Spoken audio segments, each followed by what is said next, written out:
Students, आज हमारा topic है Kirchhoff's law. Kirchhoff's law basically हमें हेल्पफुल है किसी भी इलेक्ट्रिकल सर्किट को सॉल्व करने के लिए। तो फर्स्ट लॉ है किरचॉफ फर्स्ट लॉ, जिसे किरचॉफ्स जंक्शन लॉ भी कहा जाता है, किरचॉफ्स करंट लॉ भी कहा जाता है, और you can say KCL. According to first law, in any electrical circuit, the algebraic sum of currents at any junction is zero. Or another definition, the sum of all the currents entering at a point is equal to the sum of all the current leaving that point or junction. किसी भी electrical circuit में उसके junction point पे जितना current आएगा उतना ही current उस जंक्शन को लीव करेगा। दैट इज अलजेब्रिक सम उस पॉइंट पर, उस जंक्शन पर will be zero. Kirchhoff first law को प्रूव करने के लिए मैं 5 ब्रांचेस लूंगी करंट की, मीटिंग एट दिस जंक्शन। तो जंक्शन क्या है? बेसिकली जंक्शन ऐसा पॉइंट है जहां सारी ब्रांचेस मीट कर रही है। मतलब किसी भी इलेक्ट्रिकल सर्किट में कोई भी ऐसा पॉइंट हो सकता है जहां पर 3-4 ब्रांचेस इलेक्ट्रिकल सर्किट की मीट कर रही है। That is the junction. अब उस जंक्शन पॉइंट पर अगर हमने निकाला है कि उस जंक्शन से नेट करंट कितना है, तो दैट इज वहां पर किरचॉफ फर्स्ट लॉ अप्लाई होगा। सपोज मैंने ये 5 ब्रांचेस ड्रॉ की है meeting at this junction. Suppose I1 and I2 जो करंट है वो are moving towards the junction, तो और I3, I4 एंड I5 ये 3 करंट्स है, they are moving away from the junction.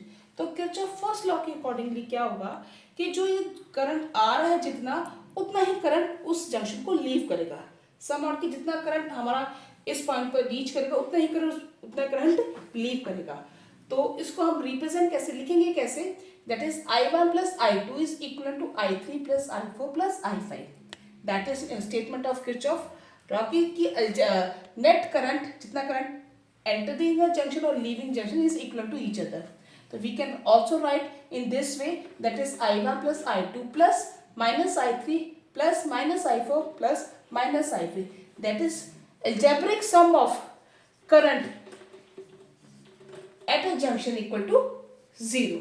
और ये जो हमारा किरचॉफ फर्स्ट लॉ है, it is a basic base है law of conservation of charge पे। कई बार हमारे पास बोर्ड में यही एमसीक्यू आ जाता है कि किरचॉफ फर्स्ट लॉ किस लॉ पर बेस्ड है, किस फंडामेंटल लॉ पर बेस्ड है?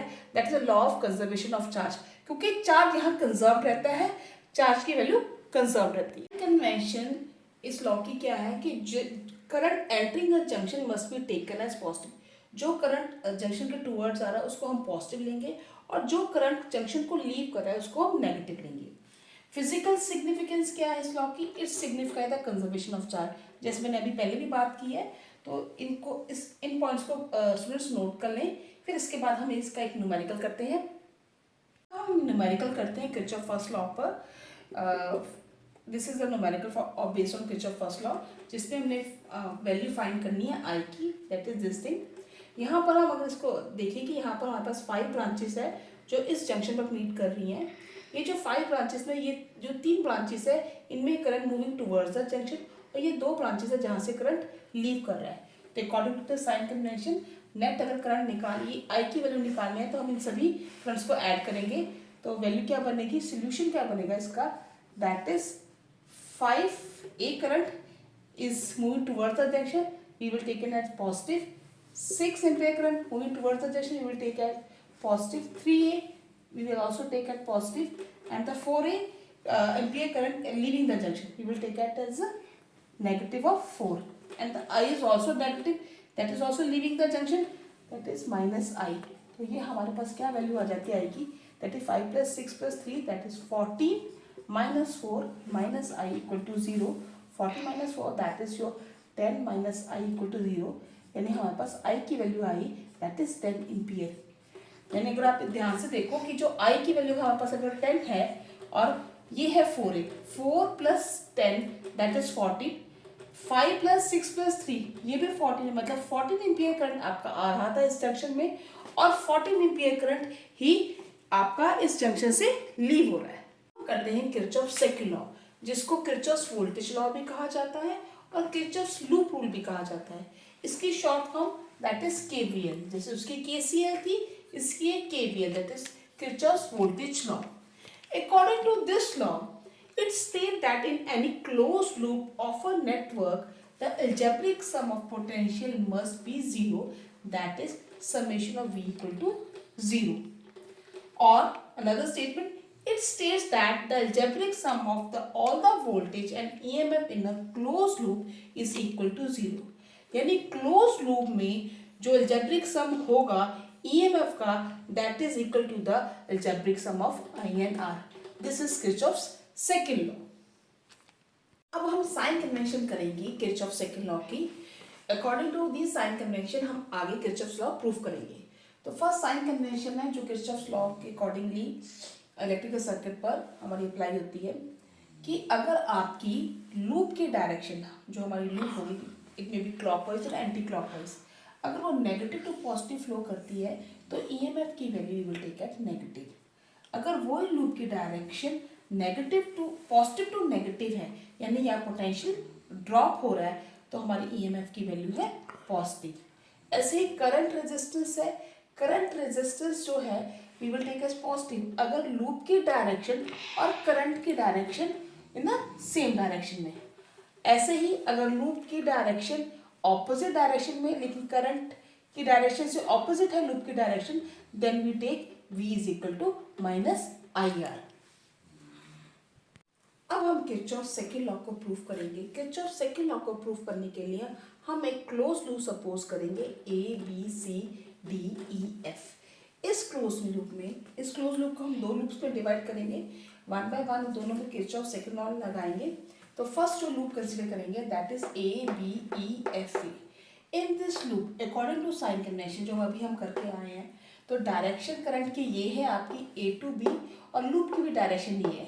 तो हमारा I1 R1 ऐड होगा I3 R3 में और नेगेटिव होगा, दैट इज लूप इस डायरेक्शन में नेगेटिव टू पॉजिटिव. यहाँ पोटेंशियल ड्रॉप हो रहा है, we will take minus E1 equal to 0. ये हमारी इक्वेशन 1 बन जाएगी. उसके बाद अगर इस इक्वेशन को ध्यान से देखें, यहाँ पर जो I3 करंट है, I3 current is the current going through this resistor.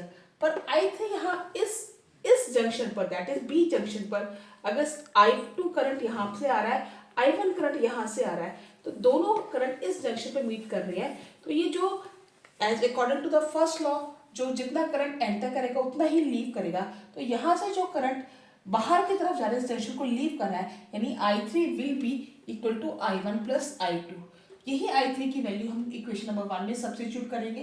तो इक्वेशन नंबर 1 क्या बन जाएगी, I1 R1 plus I1 plus I2 R3 minus E1 equal to 0. इस इक्वेशन को सेकंड नेम दे देंगे हम. अब ये हमारी सेकंड इक्वेशन होगी. अब किरचॉफ सेकंड लॉ हम loop C B E D C पे अप्लाई करेंगे क्योंकि ये डायरेक्शन है हमारे लूप की. अब यहाँ पर जब अप्लाई करेंगे तो हमारे पास first according to sign convention I2 R2 plus I3 R3 minus यहाँ पर भी पोटेंशियल ड्रॉप हो रहा है negative to positive. According to sign convention we take minus E2 equal to 0. और यहाँ I3 को रिप्लेस करेंगे फ्रॉम I1 टू I2. तो हमारे पास ये इक्वेशन बन जाएगी. इसे I2 R2 plus I1 plus I2 R3 minus E2 equal to 0. इसको हम थर्ड इक्वेशन लिंक करेंगे. अब हमारे पास दो इक्वेशन आ गई दो डिफरेंट लूप्स में जो पूरी एक क्लोज लूप का पार्ट है. अब इन्हीं दोनों इक्वेशंस को हम सब्ट्रैक्ट करेंगे. If you subtract 2 from third equation what we will get. तो देखा जाए ये डायरेक्टली ये जो टर्म है और ये जो टर्म है हमारी ये कैंसल आउट हो जाएगी. तो हमारे पास I1 R1 minus I2 R2 minus E1 plus E2 equal to 0 आएगा. इसको सॉल्व कर लेंगे. I1 R1 minus I2 R2 negative sign common निकाल के E1 minus E2 equal to 0. तो ये देखा जाए ये हमारा that is a total summation IR हो जाएगा, ये समेशन E हो जाएगा और that will equal to the summation IR equal to summation E. यही हमारा किरचॉफ सेकंड लॉ है. किरचॉफ सेकंड लॉ यही कहता है कि algebraic sum of EMF is equal to the algebraic sum of the product of the various resistance and respective current flowing through them. Thank you.